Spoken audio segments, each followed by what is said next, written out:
নমস্কার। ঠাকুর, মা ও স্বামীজির চরণে আমার ভক্তিপূর্ণ প্রণাম জানিয়ে অমৃত কথা চ্যানেলে আপনাদের সকলকে জানাই স্বাগত। এখন পাঠ করব শ্রী শ্রী রামকৃষ্ণ কথামৃত। এই পাঠের প্রথম থেকে দশম পরিচ্ছেদ পর্যন্ত আপনারা কথামৃত পর্ব 40, 41 এবং 42-এ শুনতে পাবেন। গতদিনে পাঠ করেছিলাম ঠাকুর শ্রীরামকৃষ্ণ কেন বলেছেন আমাদের সাধুসঙ্গ সর্বদা দরকার এবং ঈশ্বর কি মানুষের মতো দেহ ধারণ করে আসেন। আজকের যে অংশ আমি পাঠ করব সেই অংশে ঠাকুর বলেছেন যে আমাদের অভিনয়েও মিথ্যে কথা বলা উচিত নয়। কেন? চলুন শুনে নেওয়া যাক। অমৃত কথা চ্যানেলটি আপনাদের ভালো লাগলে চ্যানেলটিকে সাবস্ক্রাইব করবেন। তব কথামৃতং তপ্ত জীবনং কবিভীড়িরিতং কলমুষাপোহম শ্রবণমঙ্গলং শ্রীমদাততং ভুবি গৃণন্তিয়ে ভূরিদা জনাহা। জয় ঠাকুর। শুরু করছি একাদশ পরিচ্ছেদ। ফাল্গুনের কৃষ্ণা পঞ্চমী তিথি, বৃহস্পতিবার, 16ই চৈত্র, ইংরেজি 29শে মার্চ 1883 খ্রিস্টাব্দ।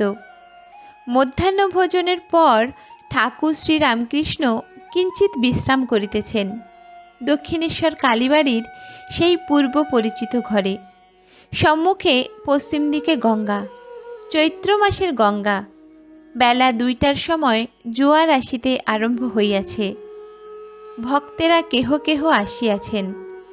তন্মধ্যে ব্রাহ্মভক্ত শ্রীযুক্ত অমৃত ও মধুরকণ্ঠ শ্রীযুক্ত ত্রৈলোক্য, যিনি কেশবের ব্রাহ্ম সমাজে ভগবান লীলা গুণগান করিয়া আবাল বৃদ্ধের কতবার মন হরণ করিয়াছেন।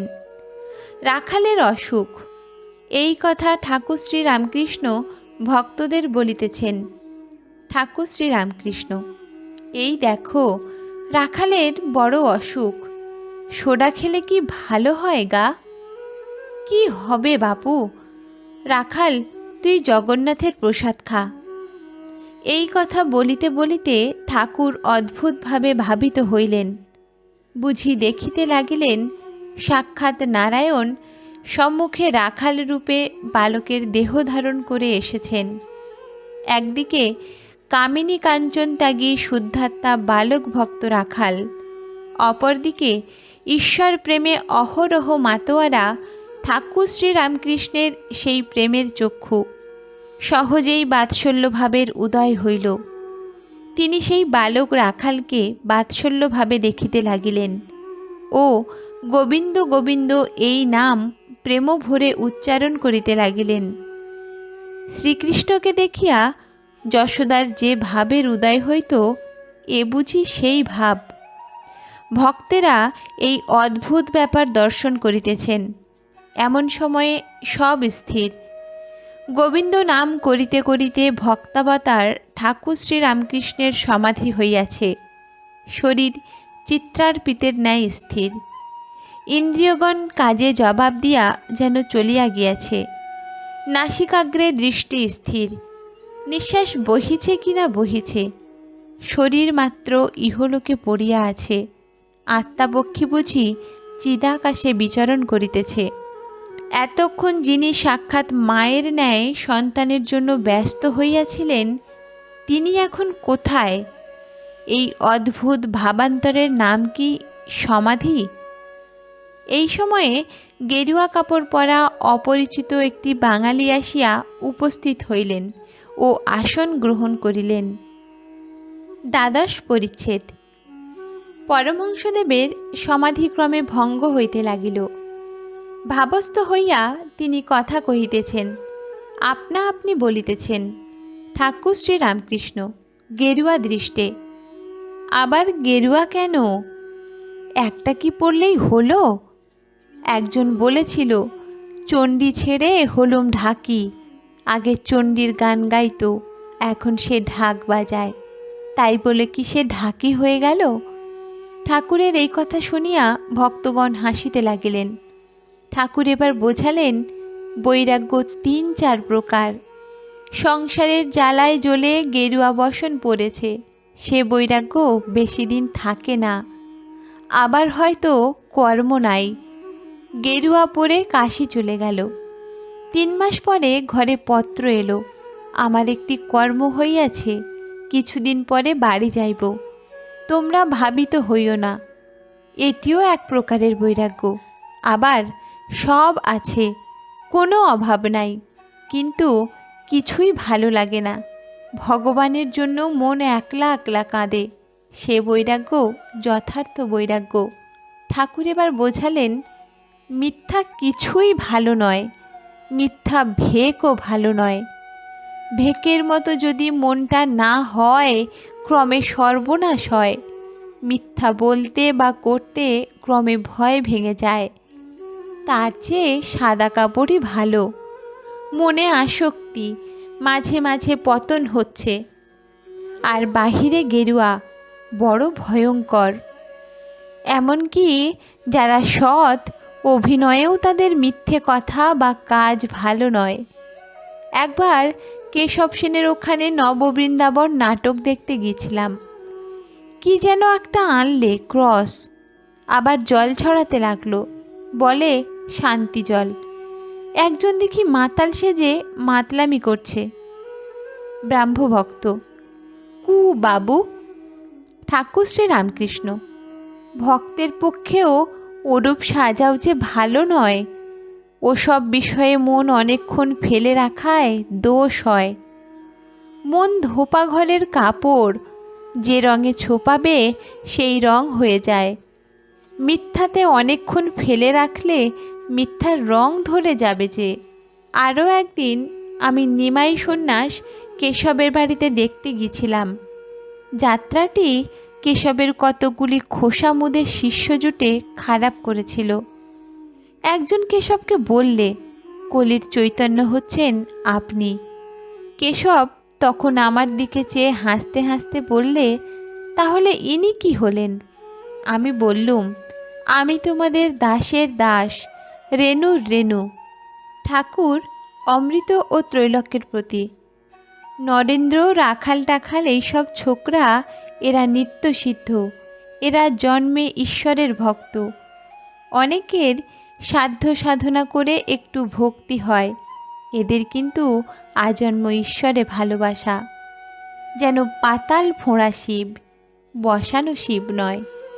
নিত্যসিদ্ধদের একটি আলাদা থাক। যেমন সব পাখির ঠোঁট বাঁকা নয়, নিত্যসিদ্ধরা কখনো সংসারে আসক্ত হয় না, যেমন প্রহ্লাদ। ঠাকুর আরও বলিলেন, সাধারণ লোক সাধন করে, ঈশ্বরে ভক্তিও করে, আবার সংসারেও আসক্ত হয়, কামিনী কাঞ্চনেও মুগ্ধ হয়। যেমন মাছি ফুলে বসে, সন্দেশে বসে, আবার বিষ্ঠাতেও বসে। ঠাকুরের এই কথা শুনিয়া ভক্তগণ সকলে স্তব্ধ।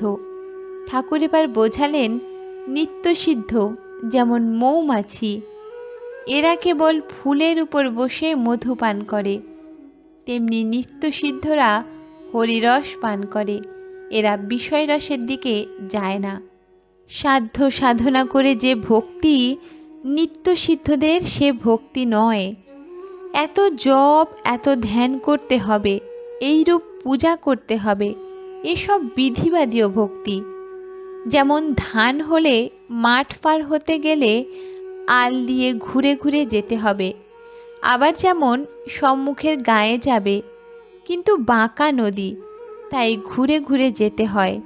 অর্থাৎ যাদের বিধিবাদীয় ভক্তি, তাদের ঈশ্বরের কাছে পৌঁছাতে হলে নানাবিধ পথ অবলম্বন করতে হয়।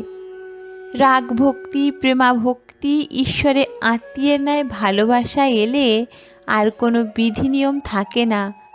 তখন ধান কাটা মাঠ যেমন পার হওয়া, অর্থাৎ আল দিয়ে ঘুরে আর যেতে হয় না, সোজা একদিক দিয়ে গেলেই হলো। বন্যা এলে বাঁকা নদী আর ঘুরে যেতে হয় না, তখন তো মাঠের উপর এক বাঁশ জল, নৌকা সোজা চালিয়ে দিলেই হলো। এই রাগ ভক্তি, অনুরাগ, ভালোবাসা না এলে ঈশ্বর লাভ হয় না। অমৃত: মহাশয়, আপনার এই সমাধি অবস্থায় কি বোধ হয়? ঠাকুর শ্রী রামকৃষ্ণ: শুনেছ, কুমুরে পোকা চিন্তা করে আরশোলা কুমুরে পোকা হয়ে যায়। কীরকম জানো? যেমন হাড়ির মাছ গঙ্গায় ছেড়ে দিলে হয়। অমৃত: একটুও কি অহং থাকে না? ঠাকুর শ্রী রামকৃষ্ণ: হাঁ, আমার প্রায় একটু অহং থাকে। সোনার একটু কণা, সোনার চাপে যত ঘষো না কেন তবু একটু কণা থেকে যায়। আর যেমন বড় আগুন আর তার একটি ফিনকি, বাহ্য জ্ঞান চলে যায়, কিন্তু প্রায় তিনি একটু অহং রেখে দেন বিলাসের জন্য। আমি তুমি থাকলে তবে তো আস্বাদন হয়। কখনো কখনো সে আমিটুকুও তিনি মুছে ফেলেন। এর নাম জড় সমাধি, নির্বিকল্প সমাধি। তখন কি অবস্থা হয় মুখে বলা যায় না। যেমন নুনের পুতুল সমুদ্র মাপতে গিয়েছিল, একটু নেমেই সে গলে গেল। তখন কে আর উপরে এসে সংবাদ দেবে যে সমুদ্র কতটা গভীর? ত্রয়োদশ পরিচ্ছেদ। ঠাকুর শ্রী রামকৃষ্ণ বলরামের বাড়িতে ভক্ত সঙ্গে বসিয়া আছেন, বৈঠকখানার উত্তর পূর্বের ঘরে। বেলা 1টা হইবে। নরেন্দ্র, ভবনাথ, রাখাল, বলরাম মাস্টার ঘরে তাহার সঙ্গে বসিয়া আছেন। আজ অমাবস্যা, শনিবার, 7ই এপ্রিল 1883, 25শে চৈত্র। ঠাকুর সকালে বলরামের বাড়ি আসিয়া মধ্যাহ্নে সেবা করিয়াছেন। নরেন্দ্র, ভবনাথ, রাখাল ও আরও 2-1টি ভক্তকে নিমন্ত্রণ করতে বলিয়াছিলেন। তাহারাও এখানে আহার করিয়াছেন। ঠাকুর বলরামকে বলিতেন, এদের খাইও, তাহলে অনেক সাধুদের খাওয়ানো হবে। কয়েকদিন হলো ঠাকুর শ্রীযুক্ত কেশবের বাটিতে নববৃন্দাবন নাটক দেখতে গিয়েছিলেন। সঙ্গে নরেন্দ্র, রাখাল ছিলেন। নরেন্দ্র অভিনয়ে যোগ দিয়েছিলেন। কেশব পওহারী বাবা সাজিয়াছিলেন। ঠাকুর শ্রী রামকৃষ্ণ নরেন্দ্রাদি ভক্তের প্রতি। কেশব সাধু সেজে শান্তি জল ছড়াতে লাগল। আমার কিন্তু ভালো লাগলো না। অভিনয় করে শান্তি জল? আর একজন কি কুবাবু পাপ পুরুষ সেজেছিল। ওরকম সাজাও যে ভালো না। নিজেও পাপ করাও ভালো না, আর পাপের অভিনয় করাও ভালো না। নরেন্দ্রের শরীর তত সুস্থ নয়, কিন্তু তাহার গান শুনিতে ঠাকুরের ভারী ইচ্ছা। তিনি বলিতেছেন, নরেন্দ্র, এরা বলছে একটু গা না। নরেন্দ্র তানপুরা লইয়া গাইতেছেন। বেশ কয়েকটি গান গাহিবার পর চিদাকাশে হল পূর্ণ প্রেমচন্দ্রোদয় হে, এই গানটি গাইয়া নরেন্দ্র গান সমাপ্ত করিলেন। ঠাকুর ভবনাথকে গান গাহিতে বলিতেছেন। ভবনাথ গাহিতেছেন, দয়া ঘন তোমা হেন কে হিতকারী, সুখে দুঃখে সম বন্ধু এমন কে, পাপ তাপ ভয়হারী। নরেন্দ্র সহাস্যে, এ পান মাছ ত্যাগ করেছে। ঠাকুর শ্রী রামকৃষ্ণ ভবনাথের প্রতি সহাস্যে, সে কি রে, পান মাছে কি হয়েছে? ওতে কিছু দোষ হয় না। কামিনী কাঞ্চন ত্যাগই ত্যাগ। আর রাখাল কোথায়? একজন ভক্ত, আজ্ঞা, রাখাল ঘুমুচ্ছেন। ঠাকুর সহাস্যে রসিকতা করে বলিলেন, একজন মাদুর বগলে করে যাত্রা শুনতে এসেছিল। যাত্রার দেরি দেখে মাদুরটি পেতে ঘুমিয়ে পড়ল। যখন উঠল তখন সব শেষ হয়ে গেছে। তখন মাদুর বগলে করে বাড়ি ফিরে গেল। সকলে হাসিতে লাগিলেন। রামদয়াল বড় পীড়িত, আর এক ঘরে শয্যাগত। ঠাকুর সেই ঘরের সম্মুখে গিয়া কেমন আছেন জিজ্ঞাসা করিলেন। ক্রমে বেলা 4টে হইল। বৈঠকখানা ঘরে নরেন্দ্র, রাখাল, মাস্টার, ভবনাথ প্রভৃতি ভক্ত সঙ্গে ঠাকুর বসিয়া আছেন। কয়েকজন ব্রাহ্মভক্ত আসিয়াছেন, তাহাদের সঙ্গে কথা হইতেছে। ব্রাহ্মভক্ত, মহাশয়ের পঞ্চদশী দেখা আছে? ঠাকুর শ্রী রামকৃষ্ণ, ওসব একবার প্রথম প্রথম শুনতে হয়, প্রথম প্রথম একবার বিচার করে নিতে হয়, তারপর যতনে হৃদয়ে রেখো আদরিনী শ্যামা মাকে, মন তুই দেখ আর আমি দেখি, আর যেন কেউ নাহি দেখে। সাধন অবস্থায় ও সব শুনতে হয়। তাকে লাভের পর জ্ঞানের অভাব থাকে না। মা রাস ঠেলে দেন। প্রথমে বানান করে লিখতে হয়, তারপর অমনি টেনে যাও। যেমন সোনা গলাবার সময় খুব উঠে পড়ে লাগতে হয়। এক হাতে হাপড়, এক হাতে পাখা, মুখে চোং, যতক্ষণ না সোনা গলে। সোনা গলার পর যাই গরনেতে ঢালা হলো অমনি নিশ্চিন্ত। তেমনি শাস্ত্র শুধু পড়লে হয় না, কামিনী কাঞ্চনের মধ্যে থাকলে শাস্ত্রের মর্ম বুঝতে দেয় না। সংসারের আসক্তিতে জ্ঞান লোভ হয়ে যায়। এই বলিয়া ঠাকুর বলিলেন, সাধ করে শিখেছিলাম কাব্যরস যত, কালার পিড়িতে পড়ে সব হইল হত। ঠাকুরের এরূপ কথা শুনিয়া ভক্তগণ সকলে হাসিতে লাগিলেন। ঠাকুর ব্রাহ্মভক্তদের সহিত শ্রীযুক্ত কেশবের কথা বলিতেছেন। কেশবের যোগভোগ, সংসারে থেকে ঈশ্বরের দিকে মন আছে। একজন ভক্ত কনভোকেশন সম্বন্ধে বলিতেছেন। বলিলেন, দেখলাম লোকে লোকারণ্য। ঠাকুর এই কথা শুনিয়া বলিলেন, অনেক লোক একসঙ্গে দেখলে ঈশ্বরের উদ্দীপন হয়, আমি দেখলে বিহ্বল হয়ে যেতাম। জয়তু শ্রীরামকৃষ্ণ। এখনকার রামকৃষ্ণ কথামৃত পাঠ এই পর্যন্ত। অমৃতকথা চ্যানেলটি আপনাদের ভালো লাগলে চ্যানেলটিকে সাবস্ক্রাইব করবেন। আর আজকের পাঠ যদি আপনাদের ভালো লাগে তাহলে একটি লাইক ও শেয়ার করে দেবেন। ধন্যবাদ।